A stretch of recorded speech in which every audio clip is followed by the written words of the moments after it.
So today, on the very first episode of my podcast, I am interviewing Christian Cantamesa.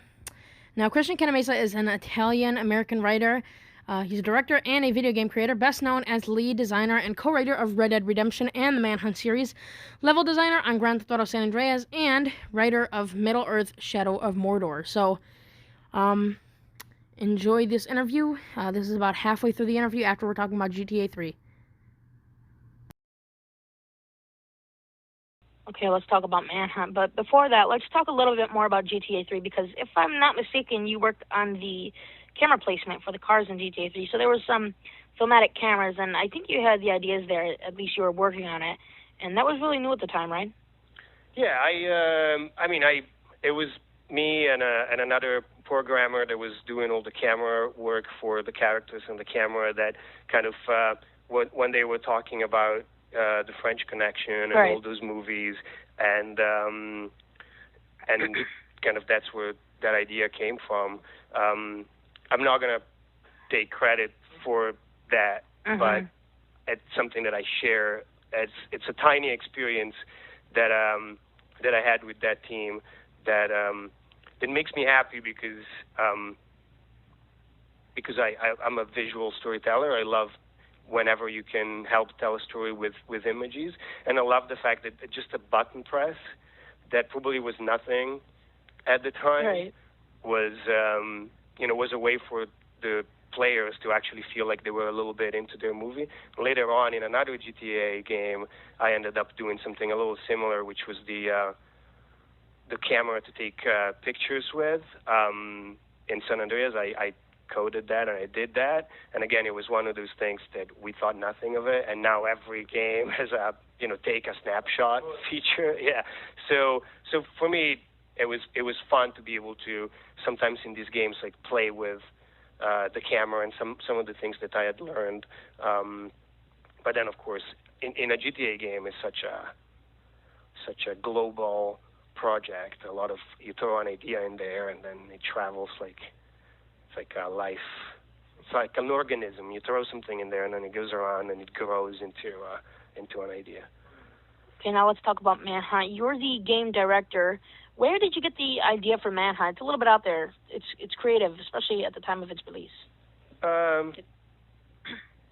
Yeah. So obviously, like a very family-friendly game, that one. So, like I said, I was moved on to that game, and again, like a very small team that kind of was growing up, and in a story that's been like a little bit like a repeat for my career. There's always a game or an idea for a game in search of a story, and Manhunt was another case where there was a lot of story ideas or a world of possibilities and some very talented people working on it, and a game that was being developed in sort of like different ways. Is it first person? Is it third person? Very experimental. That was very characteristic of at least the early days of DMA and Rockstar. Lots of trying things. It's beautiful when you can afford to do that. So I feel like me and the other person that I would credit as the co-creator with me of Manhunt, Alan Davidson, who is an illustrator.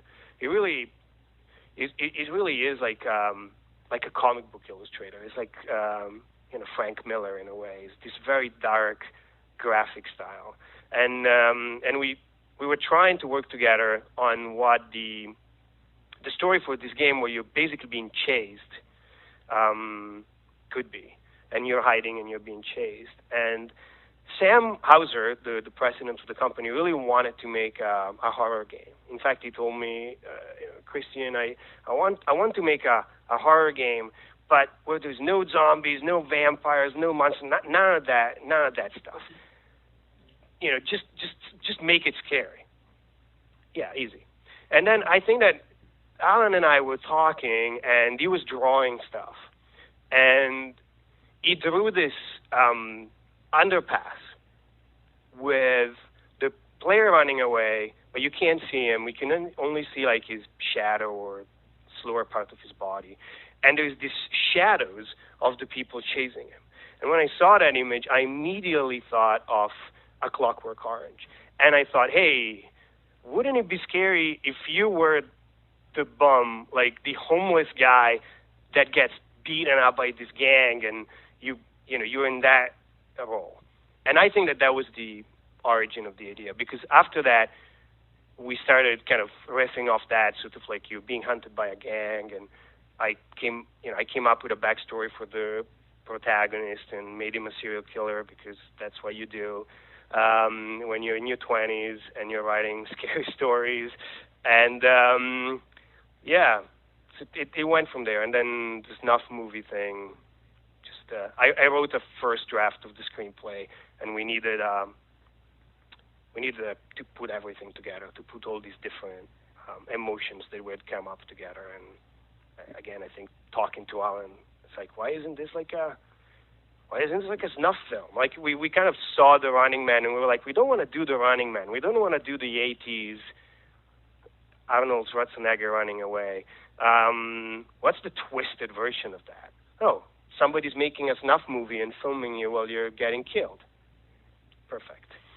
So I wrote the first draft of the screenplay, and that's pretty much what we ended up creating. And then I worked on the CCTV camera look for it, because it just felt very appropriate. And then, that's the history of the game. What memory do you have of this time? Because you ended up having a huge amount of responsibilities. You had to maintain the vision of the game, defend it to the team. What's your memories? Was it complicated? For this particular game, it wasn't overly complicated. It can be, but I think that what you're trying to do when you have a vision or an idea. Vision is a very pretentious word, but let's use it. What you're trying to do is there's so many people working on something, right? And it's like an orchestra. You have all these great musicians, and they all play, right? And they all masters their instrument.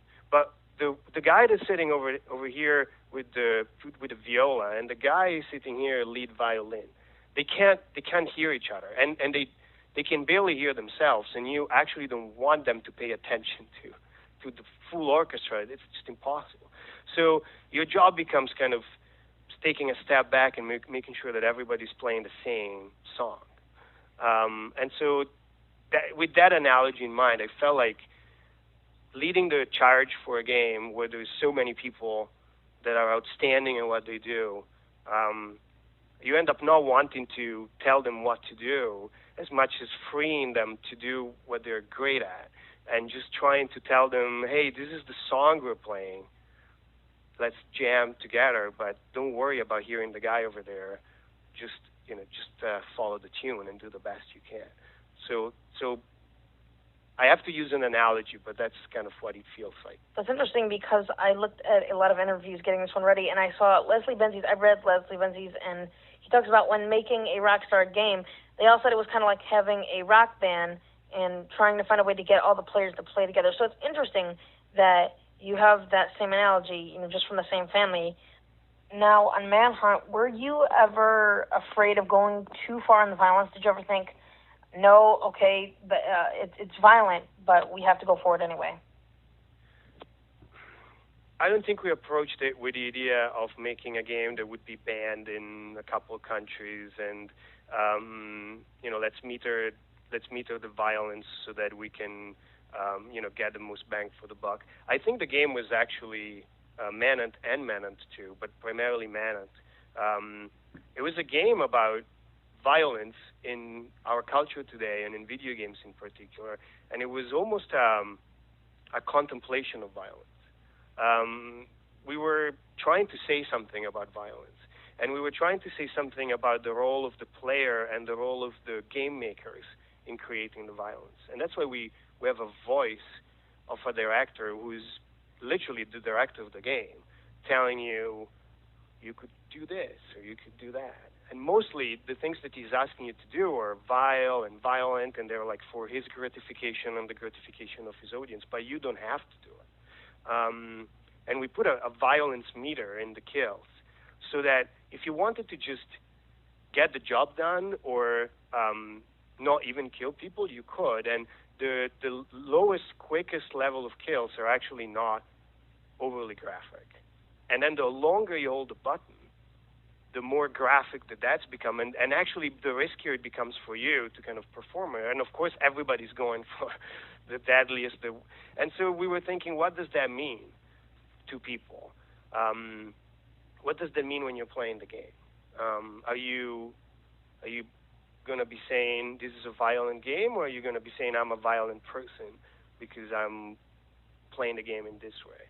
And I think that when it came out, people didn't fully. I think that the time wasn't right to have this particular conversation with people. And these days, Manhunt has had a resurgence where even Vice magazine was writing about it, and people seem to appreciate it for what it is and not for like this scaremonger activity that we put up. But we never approached it saying let's do a blood and gore and guts video game.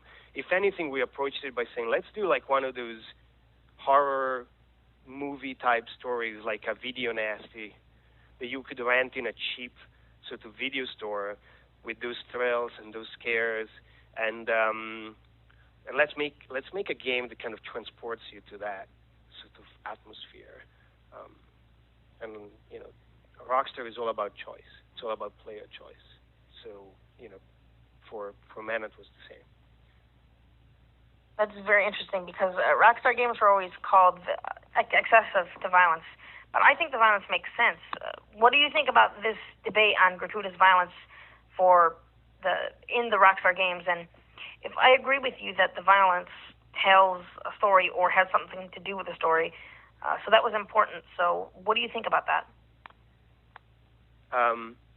The player has everything to do about the violence, and has everything to do about the direction where his side of the story is going. Right. Now, there's always an element of you're just giving him the content to play with. You're always just the player is not a creator, like a fully empowered creator. The player is more like an editor.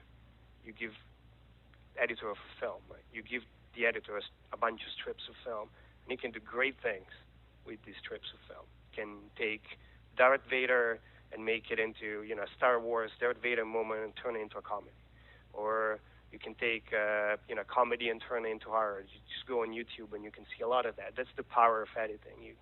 You can look at Eisenstein. You can take a man with no expression, just change the objects he's looking at, and his expression seems to change. So it's quite empowering to tell a player you can edit the content, but the content is finite, and it's what we give you. And Rockstar has decided to create a particular decided to create a particular type of content, and I've worked with other companies that created different types of content, and it was always interesting for me to be able to do something that was a conversation builder and a conversation starter for popular culture, right? Not necessarily that what movies are doing or graphic novels are doing is not very important. It is super important, but they have it. You can make a film and make it as violent or as peaceful as you want. You can be Terrence Malick or you can be Quentin Tarantino, and the audience will listen and think and engage.